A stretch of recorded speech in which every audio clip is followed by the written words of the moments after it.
15 MOFE, Dr. Sounds, Bally Boys. Yeah. Yo, man, we need a behind the scenes.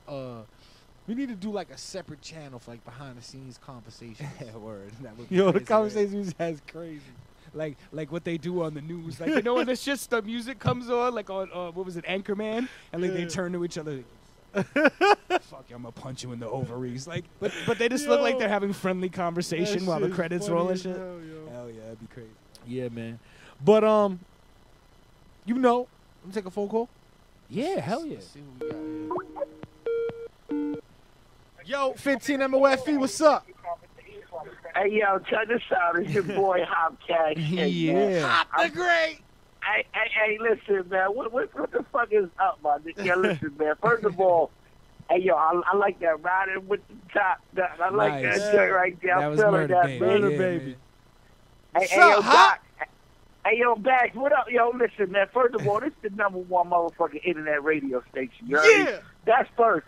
Then you got the #1 motherfucking engineer in the world of me. Yeah. Doc Sound. Oh, This man, I shit is appreciate epic, man. This shit right here is something else, man. You know, Sounds family, bro. We've been coming across and past for a minute now, man. Yeah, man. I know, man. I know, big. Listen, big. It's only Check right, this man. out. It's only right when, you know, guys like you work hard, man. We all in the same circle, bro. You know, we the best out here.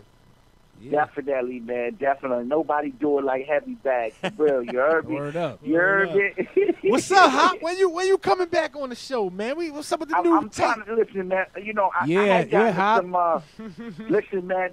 I had gotten into some troubles, but I took care of that. I'm working on a new project. Doc Sounds is actually mixing the whole joint, so the preconceived notions, it's gonna be epic. Yeah, man. Now, real quick, why independent artists? Why choose Dr. Sounds? You could have chose anybody else in the whole state of New Jersey, man, New York, anywhere.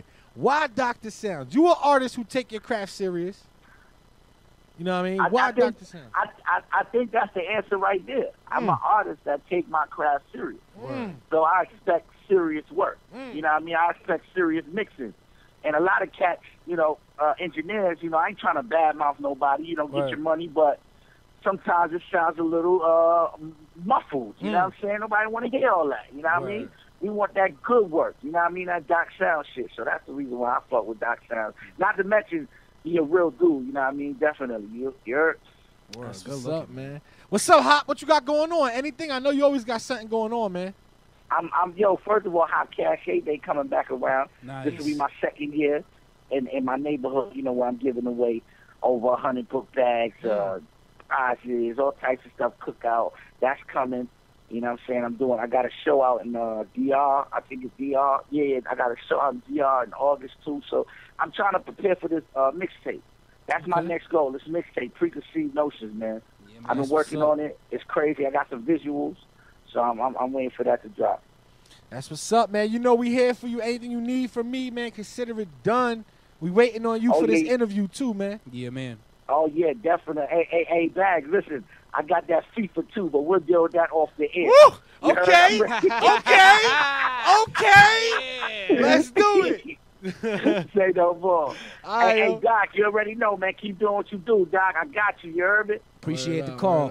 Let me get some hand claps for Hop the Great, man. Yeah, man. Get some hand claps. Yeah. Shout out Hop the Great. Real dude right there.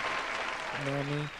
Now, you know, what happens when you're in the studio and I'm sure you know, artists can't rap, they can't sing, and they're arguing with you. No, I'm doing it like this. You know, what happens? How do you control that situation? Cause I saw you just some guys out there. Yeah, you know, it happens. It's different every time. Yeah. Like, for me, everything is levels. You know, not to be cliche with that saying or whatever, but like, it depends on the belligerence level. You know what I'm saying? Like, this has never happened, but like, if I felt threatened, I would just leave. You know what I'm saying? Like, I don't need you. You need me. If it would be on that level, you know what I mean? Like something like if it comes like, cause I voice my opinion in the session. So sometimes with major artists, Like, I might be like, hey, you know, I just think that maybe the pitch of your voice, like, you know, sometimes you got 3 different sides of your voice, a high, a mid, and a low. Like, maybe you might be on the high and you should be in the mid, you know what I'm saying? So I might tell you that, but it depends. Like, if you're in the studio with a certain major artist, you know, I'll voice my opinion, but if I'm not hired as the producer, I can't say anything. Word. If I'm the engineer, but I'm trying to show off my production skills, which is what I do, you know what I'm saying? That's sometimes in sessions, like I'll just do that or whatever. Right. So actually, looks like we got another call. Let's take that shit.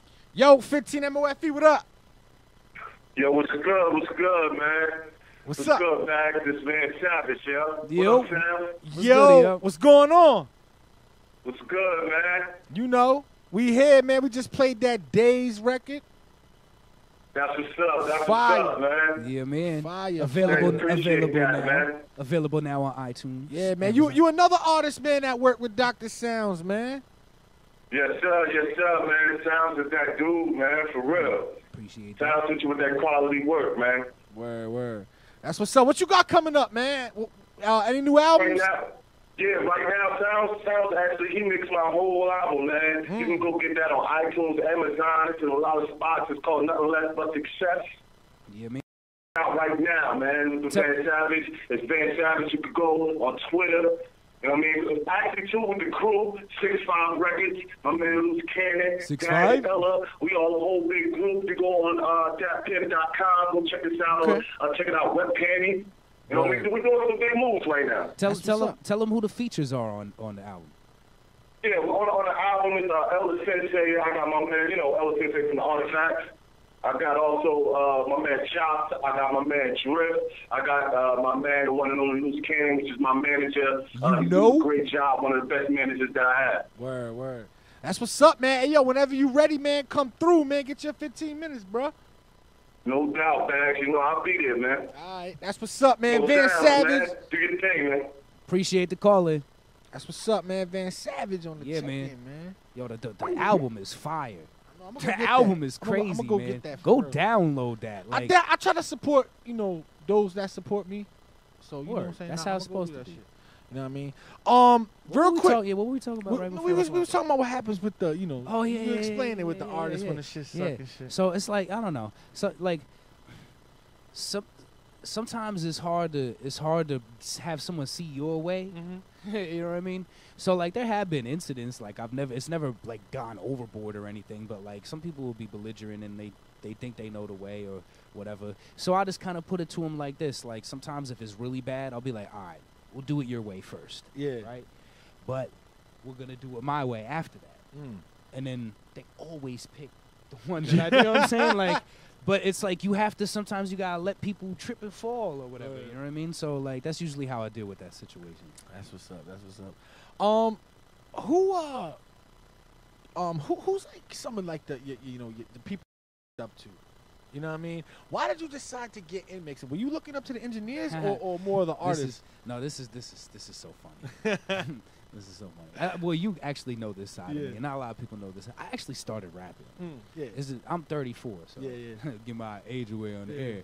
Shit, I'm right behind you. So I was actually writing and rapping and making beats when I was like 12. Yeah. I had a little car wash. I used to detail cars, $100 a car. Shit. You know what I'm saying? And the cool part was when I was 12, 13, I was 5'11" already, so I looked like an adult. So people would leave their car with me, right? And you know what I'm saying? Like I used to put flyers up and shit. I used to save my money from that and go to the studio, House of Music, in West Orange, which was a big studio back then. They had a whole house of music. It was all big studios, rock studios, hip hop studios, everything, right? And I used to go record and rap. And a lot of independent labels were interested in. But at the time, the only Caucasian rappers were House of Pain, MC Search, Third Base, Beastie Boys. You know what I'm saying? Like, so it was like kind of like, you know what I mean? Like. It was like a tough position, and then he said, like that's the only thing I could think of was like make a noise that didn't make sense. You know what I mean? And then to top it off, I was underage. I was a teenager. I wasn't even in my late teens. So like all the meetings and stuff, my parents had to be there and stuff, you know. So it was kind of discouraging after a while. Like things got closed, almost had a single deal, this, that, whatever. So I always started buying recording equipment because some of that type of stuff started coming out, and I just started noticing how important the person was that's recording you was. You know what I'm saying? And I just got so intrigued by that. And at that time, it was a bread and butter. People were really paying for that. Word. So I went where the money was at. And I started mixing people's records and recording people and opening the studio. I had a 5,000 square foot building, commercial building in Belleville, like in the early 2000s when it was still, people were still, you know, they were paying, you know what I mean? So, I don't know. No influences like you know, engineer wise. I know you named engineer wise, yeah. Like I think the greatest experience I had was like when I left school. I started out as a recording assistant at Battery Studios, which was the in-house studio for Jive Records. And as a recording assistant, you know, it was different because it's not like nowadays, like the assistant engineer is like a schmuck that, you know what I'm saying? Like this is, you know, doesn't do nothing. But back then, like you still had to do reel-to-reels and do the 888 calibration and, you know, put the board back to where it used, you know, you put it to Unity and, you know, you would actually record the artist back then. You know what I'm saying? Sitting there with big producers and record motherfuckers. And that's where I got my first big experience with real big artists, like Britney and NSYNC. You know what I mean? Was just recording the system. It was just there. So the cool part is that I got to meet all the big producers and mix engineers. Because a lot of times, even though that mix engineer might show up, I would get a cool vibe with everybody and then be like, yo, you don't feel like recording tonight? Let me record. Yeah. You know what I'm saying? Word. And like just do it in a cool way. And most of the time they'd be like, yeah, cool. And then they would invite me back in the next day and then we'd keep going and show that hunger. But the coolest engineer I ever met, and it was like 3 weeks that he was in the studio doing the project for a major label, but I don't think it ever came out. And by the way, back then that used to happen a lot. Like labels used to have 60, 70 acts and you would only know like 7 of them. Wow. Was Bob Power. I don't know if anybody here knows who Bob Power is, but Bob Power is a huge engineer that did a lot of the records that we all know from the 90s and the 2000s and even today. Bob Power does all the Neptunes beats. He mixes all their stuff. Yeah. So that's just something that you would definitely know. You know what I mean? Got some He did hits. a lot of Tribe Called Quest. Everybody. So like, you know, sitting in there with him, and it's like I understand now because I'm in the same type of predicament where people want to sit behind me and learn stuff. But I can only show you so much because there's certain stuff that's me, that's my secret. You know what I mean? So like, I'll show you the guidelines with a little twist on it, and I won't leave the pitfall there for you to fall in. I'll make sure I'll show you that pitfall. I'll give you the little sticks and twigs to get over this motherfucker. But I ain't gonna show you everything that I do, you know. But I see why they taught me the way that they did. But back then, it was a little different because that really was the only way that you got into it.